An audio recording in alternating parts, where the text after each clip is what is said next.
രൂപയുടെ മൂല്യത്തിലുണ്ടാകുന്ന ഇടിവും ഉയർച്ചയുമെല്ലാം സാങ്കൂതം നിരീക്ഷിക്കുന്നവരാണ് നമ്മൾ മലയാളികൾ. നാട്ടിലേക്ക് പണം അയക്കുമ്പോൾ എത്രത്തോളം നേട്ടം കൊയ്യാം എന്ന് അറിയുന്നതിനു വേണ്ടിയാണ് ഇത്. പ്രവാസികൾക്ക് ഇപ്പോൾ നാട്ടിലേക്ക് പണം അയക്കാൻ അനുകൂലമായ സാഹചര്യമാണെന്നാണ് വിപണിയിൽ നിന്നുള്ള റിപ്പോർട്ടുകൾ സൂചിപ്പിക്കുന്നത്. വരും ആഴ്ചകളിലും മാസങ്ങളിലും ഇന്ത്യൻ രൂപയുടെ പ്രകടനം ഇങ്ങനെയായിരിക്കും. നിലവിൽ ദിർഹത്തിന് ഇന്ത്യൻ രൂപ 23.51 എന്ന നിരക്കിൽ ആണ്. നാട്ടിലേക്ക് പണം അയക്കുന്നതിന് അനുകൂലമായ സാഹചര്യമാണ് ഇത്. US ഡോളറിനെതിരെ 86.35 എന്ന നിലയിലാണ് രൂപ. 2019-ലും 2021-ലും ഇന്ത്യൻ രൂപ നേരിട്ട തകർച്ചയ്ക്ക് ശേഷമുള്ള റെക്കോർഡ് ഇടിവാണ് ഇത്. എന്നാൽ ഗൾഫ് മേഖലകളിൽ നിന്നുള്ള ഇന്ത്യൻ പ്രവാസികളെ സംബന്ധിച്ചിടത്തോളം ഇത് നേട്ടവുമാണ്. ഇന്ത്യൻ രൂപ ദുർബലമാകുമ്പോൾ പണം അയച്ചാൽ പരമാവധി മൂല്യം ലഭിക്കും എന്നതിനാലാണ് രൂപയുടെ വീഴ്ച പ്രവാസികൾക്ക് നേട്ടമാകുന്നത്.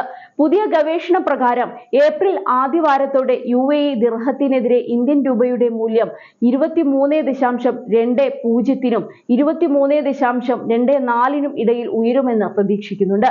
ഇത് കറൻസി നിലവിലുള്ള നിലവാരത്തേക്കാൾ ഉയർന്ന മൂല്യമാണെന്ന് ദുബായ് ആസ്ഥാനമായ ഫോറക്സ് ട്രേഡറും വിശകലന വിദഗ്ധനുമായ ജസ്ദീപ് സിംഗ് പറയുന്നു.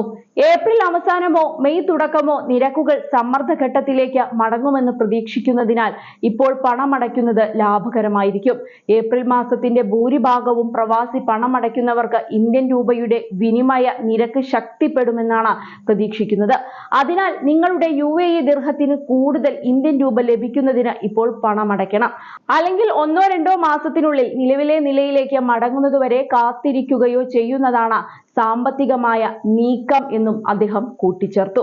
ഇന്ത്യൻ രൂപ സമ്മർദ്ദത്തിൽ തുടരാൻ സാധ്യതയുണ്ട് എന്നാണ് HSBCയുടെ 2025-ലെ ഇന്ത്യൻ സമ്പദ് വ്യവസ്ഥയെക്കുറിച്ചുള്ള ഗവേഷണ കുറിപ്പിൽ പറയുന്നത്.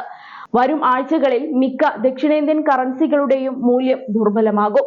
അതിനാൽ നിരക്കുകൾ തൽക്കാലം പണം അയക്കുന്നവർക്ക് അനുകൂലമായി തന്നെ തുടരും. ഡോളറിന്റെ ശക്തി വർദ്ധിക്കുന്നതിനാൽ 2025 അവസാനത്തോടെ US ഡോളർ INR 88 ഉയരുമെന്ന് പ്രതീക്ഷിക്കുന്നതായി HSBC റിപ്പോർട്ടിൽ പറയുന്നു.